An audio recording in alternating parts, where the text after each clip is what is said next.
maxaa ka cusub madaxtooyada Puntland oo aadan ogeyn.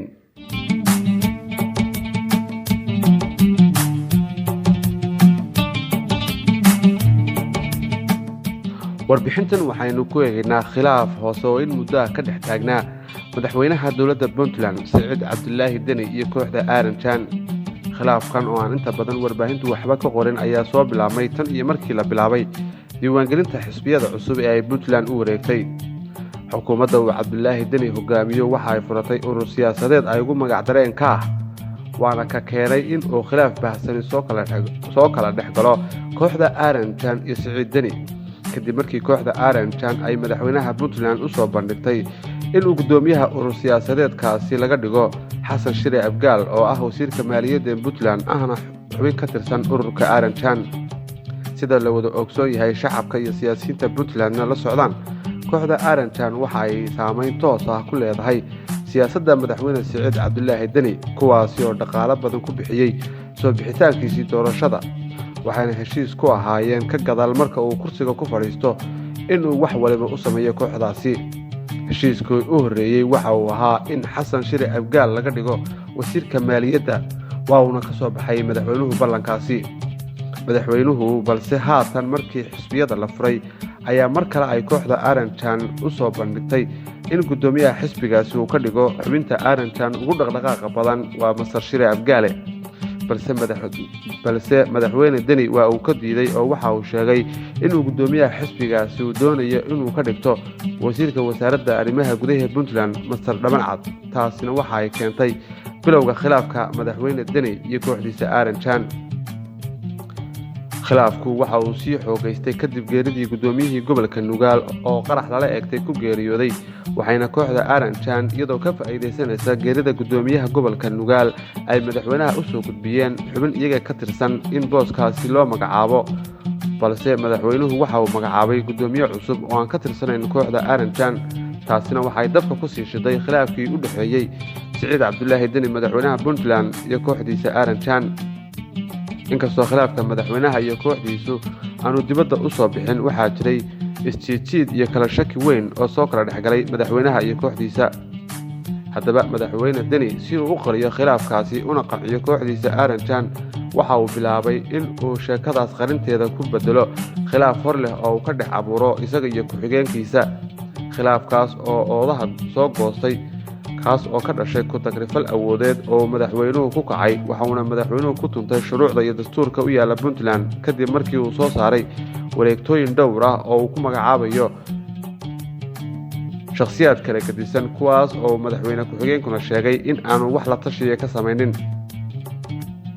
bal aynu dhageysano gudoomiyihii hore ee baarlamaanka Puntland Masar Dhoobo Daareed oo ka sheekeynaya khilaafkii kal hore sidan oo kale u soo kala dhex galay isaga iyo xukuumadda uu madaxweyne Deni gorwadeenka ka yahay. waxaana Masar Dhoobo sheegay in madaxweynuhu uu ku tagrifalay awoodihii u yaalay Puntland isla markaasna uu diiday la xisaabtan ay sameeyaan baarlamaanku. taasina waxaa ka dhashay khilaaf xoogan oo soo kala dhex galay gudoomiyaha baarlamaanka Puntland iyo sidoo kale madaxweynihiisa taas oo ugu dambeyntii dhalisay in madaxweynuhu uu weerar cad u geysto xarunta uu ku shaqeeyo baarlamaanku isla mar ahaantaasna iyadoo uu dhiig yaallo uu markaasi mooshin horle uu ka keeno gudoomiyaha saasna booska looga qaado. khilaafka ka dhex bilowda gudoomiye iyo madaxweyne kaaye kaliya maaha wuxuu ku hayaa salka sharciyeed waxa kaliya markii suuqa keeni kara waa shuruucda waxa weeye faragelintu mar walba waxay ka socotaa xukuumadda. annaga waxa weeye ajandan diyaarinaa ajandaa markaan diyaarino waa qabiyo waxaan u soo gudbinaa baarlamaanka maalmaha u horeeya ama maalinta u horeysa ayay ka doodaan waxna ka bedelaan waxna ku daraan waana xuquuq iyo ay leeyihiin. dowladdu waxay isku dayaysaa inay kaa faraha la soo gasho waxay isku dayaysaa inay kaa wax ka bedelo waana shaqadii baarlamaanka oo anaga kuu sheegayo shuruucdaan isku haynee qodobka 4 ee dastuurka awoodaha uu baarlamaanka siiyey ayaa had iyo jeer xukuumadda faraha la soo gelisay. maxaa ka mid ahaa ajandayaasha ay farageliyeen ajandaha markaan dejinayn waxay isku dayday xukuumaddu kaan anagu saanu u dhignay inay bedesho. muxuu ahaa ajandayaasha waxaa ka mid ahaa ajandayaashaas haddana waa la miinimaaskarayey oo waa ujeedkay doonayeen iyo dagaalka aniga ugu socday. waxaa ka mid ahaa heshiisyadii dowladdu soo gashay waa imaaraad la soo gashay oo airbodo lagu wareejiyey maxay ahaydeenay waxaan korontadii lagu wareejiyey anayo kale maxay ahaydeenay iyo kuwa la midka iyo heshiisyadii hore DB Wall ka mid tahay wada sida DB Wall waqti yar bay ahayd 2 sano ay ahayd waqtigii rabay wax lagu bilaabo 9 cisho ahaa waqtigiisii uu dhaafay haddana madaxweynuhu intuu tagay uu dib soo cusboonaysiiyay dawladdiisii markuu cusbaa haddana waanu ka aqbalay haddana xilligu la soo ballamay oo bishii 8aad ahayd way dhaaftay dib eegis markii baarlamaanka xaq u leeyahay shacabkiina waxay ka muujiyeen concern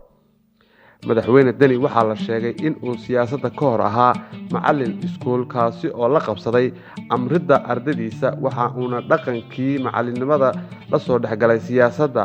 aynu eegno isaga oo sidii macallin iyo arday oo kale ugu jawaabaya xildhibaan ka tirsan baarlamaanka Puntland oo su'aal kooban weydiiyay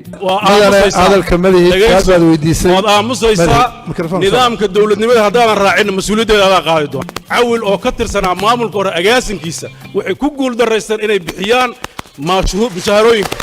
ma ahin nin lagu cabsiin karo in aan waajibkayga aan garan waayay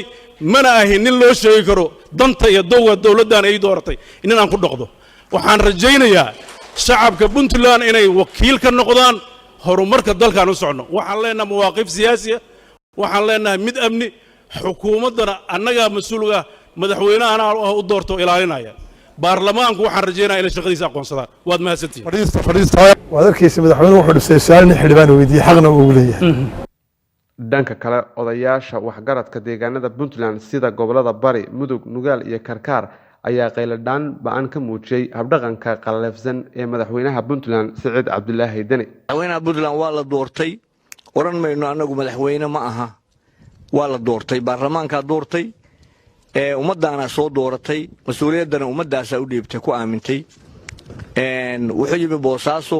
sida ragayga horeeyay ku hadlay wuxuu diiday in la hadlo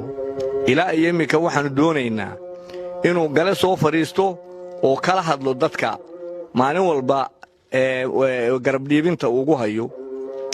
shakhsiyaad Boosaaso haddii tobanna yiraahdo madaxweynuhu waa fiican yahay dalkuna waa fiican yahay dadkii dalka deganaa oo deegaanka ahaana aanay lahayn wax kama jiraanin waxay ila tahay inaan wax ka soconaya jirin macnana oolo arrintii reer Bari maanta waa taagan tahay wax badan baan saburaynay laakiin maanta saburku waa naga dhamaaday maalin walba madaxweyne yimaadaan dhulku xaraashaya mar saxaafaddu weydiisay madaxweyne Dani xorriyadda hadalka saxaafadda waxa uu si cadho leh iyo maagis ay ku dheehan tahay ugu jawaabay wariyihii su'aashaas weydiiyay dhinaca kale madaxweynaha Puntland Saciid Cabdullaahi Dani ayaa loo ogolaaday in wariyaashu ay su'aalo weydiiyaan wariye ka shaqeeya idaacad maxalli oo ku taala magaalada Garowe gaar ahaan waxa ay weydiiyeen bal xilligan iyo xorriyatul qowlka iyo Puntland